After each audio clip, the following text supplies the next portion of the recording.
Assalamualaikum warahmatullahi wabarakatuh. Apa kabar kawan-kawan semua? Apakah baik-baik saja?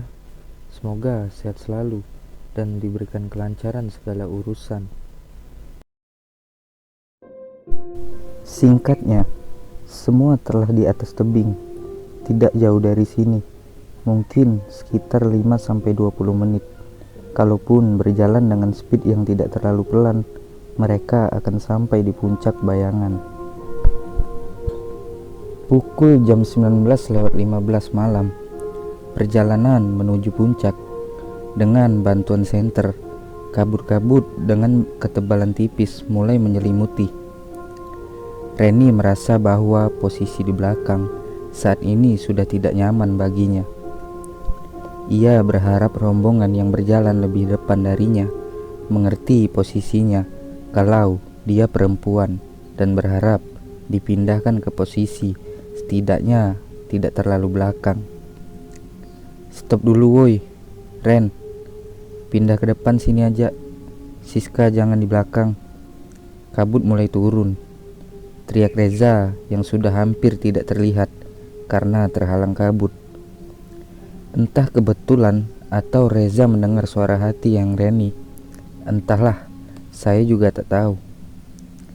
Gitu dong Za, ucap Reni pelan rasa kegirangan, lalu mengajak Siska agar pindah ke depan.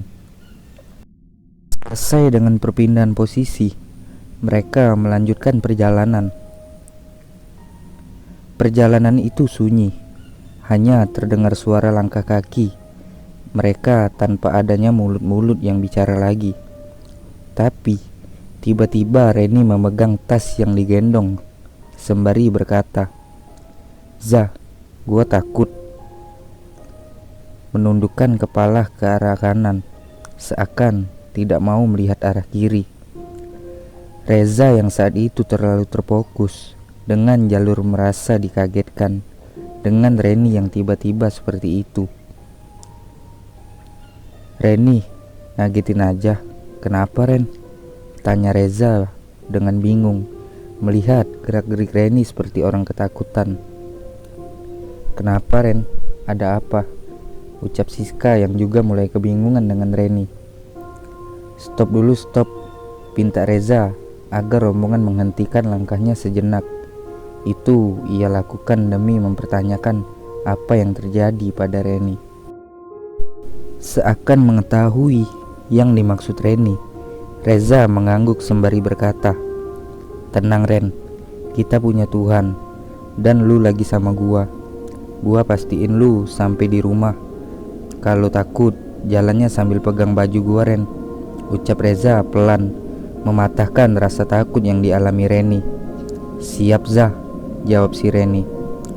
Siska yang hanya mendengar obrolan mereka seakan tengah menonton artis lawak di depan mata di atas panggung. 5 menit perjalanan setelah semua itu, jam menunjukkan 19.35. Tibalah mereka di plang yang diberi tulisan Puncak Bayangan. Disinilah awal mula simpul cerita yang terdapat tulisan horor dimulai. Lagi-lagi kosong. Tak terlihat sama sekali pendaki yang tengah beristirahat di lahan yang cukup untuk 4-5 tenda itu, kecuali di mata Reza dan Bayu. Mereka beristirahat di lahan sebelah kanan, tepat di dekat jalur pintu masuk Puncak Bayangan. Rombongan duduk, ada yang membaringkan badan dengan alas kepala, yaitu tas. Ada juga yang langsung menghisap topas. Di sisi lain, Reza dan Bayu menghampiri satu tenda yang menghadap berlawanan dengan mereka. Terlihat sayu-sayu cahaya api unggun dari balik tenda itu. Zah, ada orangnya tuh, samperin yuk." Balas Reza singkat. Mereka berdua mendapat 3 laki-laki yang tengah duduk melingkar, menatap kobaran api. "Permisi," ucap Reza santun menyapa para pendaki itu. Dari 3 orang yang ia sapa, hanya satu yang menoleh. Laki-laki itu tersenyum menatap kedatangan Reza dan Bayu. Ia menyuruh Reza beserta Bayu agar duduk di sisi mereka. Bayu menoleh ke arah Reza, mukanya tanpa ekspresi. Bisik Bayu. Entah seperti apa yang menggambarkan ekspresi ketiga laki-laki di hadapannya. Ekspresi dingin dan mematung itu terkesan berbahaya, sangat menyeramkan. Kepandangan Reni duduk meminum air putih botolan yang tersisa setengah, walau masih ada beberapa botol di dalam tas carrier-nya. Setelah cukup minum, ia terdiam sejenak, memandangi semua rombongan yang sibuk dengan urusannya masing-masing. Reza mana ya sis? Kok gua gak lihat dia? Ucap Reni ke Siska bertanya, memancarkan raut wajah mencari. Siska yang tengah sibuk mencari sesuatu di dalam tasnya terhenti, menatap Reni dengan sedikit menahan tawa. Lu ngapain nanyain Reza, Ren? Waduh, jangan-jangan. Lontar Siska meledek. Reni mematung, seperti tertangkap basah, menyebut nama Reza di hadapan Siska. Apaan sih sis? Lu gak lihat emang? Bayu juga gak ada dong. Desi Reni menahan kesal. Siska menoleh sekilas ke arah di mana semua laki-laki beristirahat, lalu membalikan pandangannya kembali ke Reni. Iya ya Ren, Bayu kemana Ren? Tanya Siska sembari mengkerutnya alisnya. Reni geleng-geleng kepala. Nah kan, bentar, lu ngapain nanya-nanya Bayu sis? Waduh, gak jelas Siska. Kesal akan Reni yang membalikan kalimat lontarannya. Reni tersenyum melihat kedungan temannya itu. Reza di mana ya? Ucap Reni dalam hati, sembari melihat-lihat ke arah lain. Samar-samar di arah kiri depan terlihat dua orang laki-laki yang tengah duduk. Tak jelas karena terhalang kabut, jadi seperti terbayang. Reni menolehkan penglihatannya dari dua laki-laki tersebut. Ia melihat sekilas ke Siska. Kayaknya itu Reza sama Bayu deh sis, ucap Reni menunjuk-nunjuk arah yang ia maksud dengan tangan kanannya. Siska melihat arah tangan Reni tersebut. Hah, mana Ren? Iya, itu kayaknya mereka. Lagi ngapain ya mereka? Horor banget deh, ucap Siska sambil tetap melihat ke arah kiri depan. Daripada penasaran, mending samperin yuk Ren. Siska bangkit dari duduknya, mengajak Reni berniat menghampiri kedua laki-laki tersebut. Yuk, balas Reni singkat. Mereka berjalan sedikit demi sedikit, mendekat secara perlahan, semakin jelas, sampai kedua perempuan itu yakin bahwa kedua laki-laki itu memang Reza dan Bayu yang tengah duduk. Ren, gua takut, bisik Siska sembari terus berjalan mendekat. Kepandangan Reza dan Bayu. Bayu melihat satu persatu raut wajah ketiga pendaki itu dengan tatapan yang sok detektif. Sulit memperkirakan umur mereka masing-masing. Wajahnya sangat pucat. Semuanya menunduk tanpa mengobrol satu sama lain. Lantas, ia menoleh melihat Reza. Zah, udah 5 menit kita di sini sama mereka. Apa gak ada yang mau buka topik ya? Bisik Bayu sangat pelan. Reza tidak langsung menjawab. Ia menatap secara tajam semua wajah yang tertunduk meratapi api unggun di hadapannya. Ini gak beres yuk. Maksud lu Zah? Bayu serentak kaget. Ia berusaha menahannya agar ketiga laki-laki di hadapannya tidak curiga. Zah, ngapain di sini? Suara perempuan yang tak asing di kuping Reza memanggil. Reza dan Bayu menoleh ke sumber suara itu. Ternyata Reni dan Siska yang sudah berada di dekat mereka. Menurut lu, Lontar Reza balik bertanya kepada Reni sembari menunjuk ke arah tiga lelaki dengan dagunya. Bayu melihat raut wajah Reni biasa-biasa saja, mungkin ditutup-tutupi.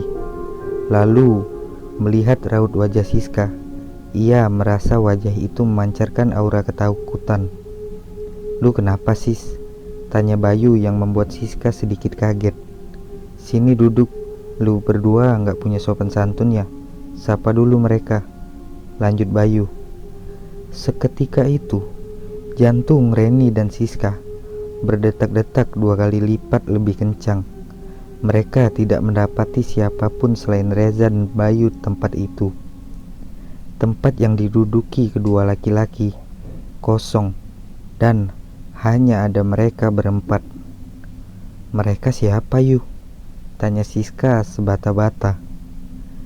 Reza, leader pendakian yang merasa bingung akan sikap kedua teman perempuannya itu, seperti seorang ketakutan, merasa curiga. Ia menatap lekat raut wajah mereka. "Ren, lu gak apa-apa? Lu berdua kenapa sih?" tanya Reza kebingungan. "Lu berdua yang kenapa harusnya?" ucap Siska mulai tidak nyaman. Tak ada jawaban dari Reni. Ia diam, melamun, tatapannya kosong. Dan tak lama, Reni terjatuh pingsan. Kagetlah Reza dan Bayu. Siska yang berdiri di sampingnya tersentak kaget. Bukan membantu, ia menjauhi Reni dan malah menghampiri Reza dan Bayu. "Zaza, tolongin Reni dong," teriak Siska, menyadarkan semua rombongan yang jaraknya sedikit jauh dari mereka berempat merasa ada yang aneh. Para laki-laki yang tengah beristirahat berlari menghampiri Reni yang terkapar di atas tanah. "Zah, Reni kenapa ini?" tanya Reni tatapannya melihat Reni. Nampak raut wajah Reza panik, khawatir. Reza membopong Reni sendiri, meminta bantuan tidak. Tak ada sepatah kata yang keluar dari mulutnya, hanya terfokus untuk menyelamatkan Reni. Reni dibopong, dibawa menjauh dari tempat di mana Reza dan Bayu duduk dengan 3 laki misterius itu. Reza tak peduli dengan pendaki yang ia sapa tadi, menoleh ke belakang pun tidak. Begitupun dengan Bayu. Bayu dan yang lainnya mengikuti Reza. Reza berhenti di dekat tas carrier miliknya, membiarkan Reni bersandar di satu kaki dan satu tangan Reza yang dilihat ke atas. "Zah, ini gimana? Rencana kita harus nerobos ke puncak," tanya Bayu perlahan. Tak ingin membuat Reza emosi di keadaan ini. Jujur, ia takut dengan Reza kalau sudah emosi. Reza tak menggubris pertanyaan Bayu. Ren, ucap Reza sembari menepuk-nepuk pipi Reni secara perlahan. Bikin tenda, tambah si Reza. "Tapi Zah," ucap laki-laki yang berdiri di sebelah Bayu. "Puncak belakangan, Reni dulu. Kita istirahat dulu di sini. Baru jam 8, masih ada waktu. Lu juga semua belum pada makan kan? Gak usah maksain, bikin tenda," jelas Reza untuk kedua kalinya. Bayu menyenggol-nyenggol bahu laki-laki itu dengan bahunya. "Ikutin aja," bisik Bayu ke laki-laki tersebut. "Iya Zah, gue ikut lu aja," ucap Bayu pasrah diusul membalikan badan. Reza menolehkan pandangannya dari Reni. Ia menatap Bayu. "Yuh," ucap Reza pura-pura memelas. "Apalagi Zah?" balas Bayu sembari membalikan badannya kembali. "Bikinin teh buat gua sama Reni." "Sial, gua lagi yang kena. Kalau aja lu bukan Reza, udah gua sikat di sini lu," dumel Bayu dalam hati. "Siap gak? Gua bikinin teh hangat paling nikmat sedunia buat lu berdua." "Ya udah, sebagian bikin tenda. Kita istirahat beberapa jam di sini. Siapin energi buat nanti jalan lagi ke puncak. Siska bantuin gua bikin teh. buat kita semua, tambah Bayu. Reza tersenyum tipis, senang mempunyai teman semacam Bayu. Walau tingkahnya seperti orang gila, ia selalu nurut apa yang Reza ucap. Reza menolehkan pandangannya dari Reni sejenak, melihat semua teman-teman yang tengah sibuk dengan suruhan Bayu. Woi bentar, 5 orang bikin tenda, 3 orang siapin makanan, 3 orang lagi cari kayu bakar buat kita bikin api unggun, jelas si Reza. Semua serempak berteriak. Ya udah kalau gitu, kita bagi tugas masing-masing. Sorry ya, gua nggak bisa bantu. Siska, sini. Kenapa? Gantian, pegel gua. Berat juga ini cewek, badan doang kurus. Gua kan mau bantu Bayu bikin teza, ucap Siska. Was-was karena ia pasti akan direpotkan kembali oleh kedua manusia di hadapannya ini. Oke kalau gitu gak apa-apa, balas Reza singkat, tersenyum sinis, lalu melihat ke arah Bayu. Yuk, kata Siska, lu bantuin yang lain, bikin tenda aja. Kalian juga. Siska mau bikin teh buat kita semua. Sendiri, iya kan sis? Ucap Reza menolehkan pandangannya kembali ke Siska, sembari menahan tawa. Enggak, ya udah sini. Jadi leader bukan berguna, malah nyusahin. Tambah Siska membuang napas. Bukan gitu sis, gua gak enak sama yang lain kalau harus ngurus Reni. Sedangkan gua cuma ngatur-ngatur doang. Gua mau bantu Bayu dulu. Iya Zah. Siska mendekati Reza, mengganti tembok baru untuk tempat bersandaran Reni. Ya udah, semangat ya. Nih minyak balsem. Takut Reni butuh. Gua nggak berani balurin tadi, ucap Reza sembari memberikan minyak kepada si Siska.